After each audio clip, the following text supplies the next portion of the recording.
आज आम गोटे नुआ रेसिपी बनवा जार ना हो पिता गम शाग। यहाँ आपण मान आड़े कौन कहते मत निश्चय जनइबे कमेंट रे।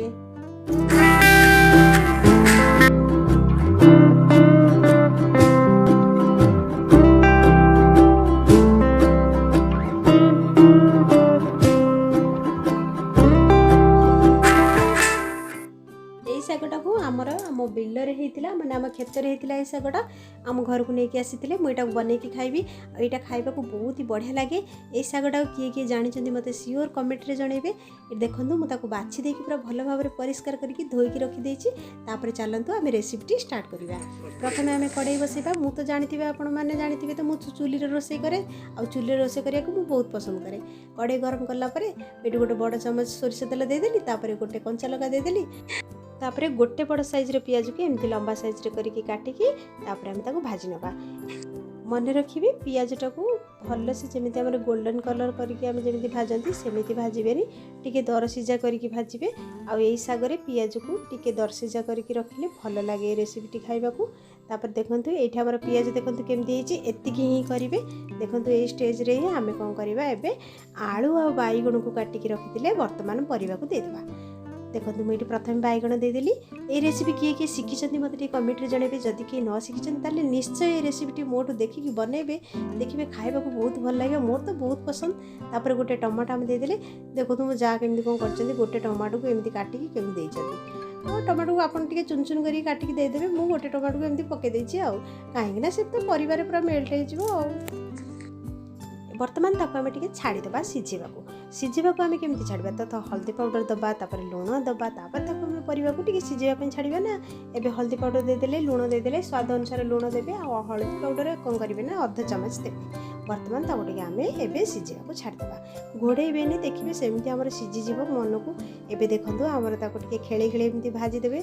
भाजिला परे एबे देखंतु आमर परिबा पूरा भल भाव सिझीगलानी। एबे आम कौन करबा ए स्टेज रे साग को जो बाछिकी आम धोईकी रखिथिले से साग को बर्तमान देदेबा।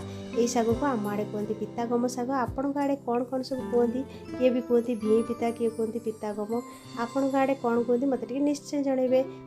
आज नुआ रेसिपी जदि भल लगी ताले लाइक करेंगे शेयर करेंगे और सब्सक्राइब करने को जमा भी भूलें।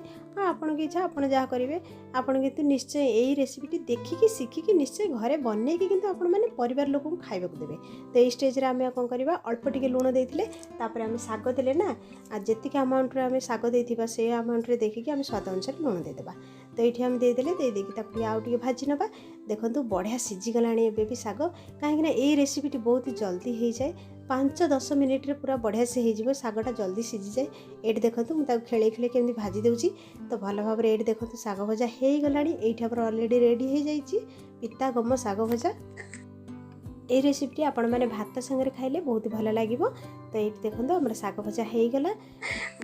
एबे चलतु आम गोटे थाली को ताको आम बाहर करदबा शागटा को। तो ये देखो आम गोटे थाली रे साइड करके बाहर करदबा। तापर मु आपण मानकु देखेबी केमिति मु भात रे खाउची। तो ये प्रथम आम शाग को सीना रखिले तापर जाई खाइबा। तो समस्त खाइबा को दे सारा पर जाई खाइबी ना। ये देखो केमि थाली रे मु सजेकी रखी देछि। ये शाग रेसिपी रे बहुत ही बढ़िया बास्ना आसूची। सतरे कहूँ ये शागटी मत बहुत भल लगे पिता गम शाग भजा। ये देखो आपण मानक देखे देछि केमती रेडी हो जाइए। बर्तमान चलतु देखा मोर खाइबा टाइम हो गलानी। देखो केमती मुझे आपको देखेदेवी भात सहित मुझे केमती खाऊची। देखो मोर भात बड़ा हो जाइए ता सहित माछ तरकारी अच्छी ता सहित से पिता गम शाग अच्छी आउ गोटे शाग रेसिपी अच्छी आउ काकुड़ी सालाड अच्छी पियाज अच्छी। ये देखो आपण मानक देखे दूची। चलतु एथर खाइबा आउ एंजॉय करवा। पुणी आसबे आउ गोटे नुआ रेसिपी सहित रोज नमस्कार बाय जय जगन्नाथ।